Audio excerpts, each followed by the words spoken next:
നമ്മുടെ മണ്ണാർ ആർമി ഗേറ്റിനടുത്ത് മാത്രമല്ല ഖാൻ സാർ മുഴുവൻ ഹൈ അലേർട്ട് ആയിരിക്കാൻ പറയും. ഖാൻ സാറിൽ കാൽക്കുലേറ്റർ വെച്ചുള്ള കണക്കുകൂട്ടലുകൾ വിലപ്പോവില്ല. ഖാൻ സാർ ചുവന്നെരിയണം.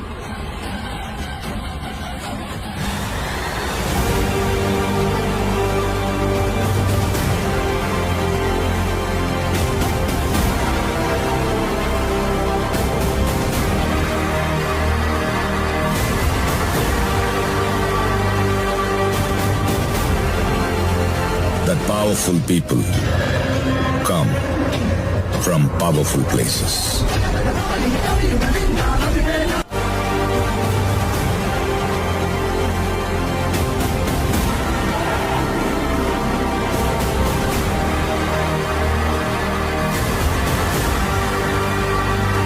സമയമാകുന്നത് വരെ നമ്മൾ കാത്തു നിൽക്കണം. തോറ്റുകൊടുക്കാനല്ല.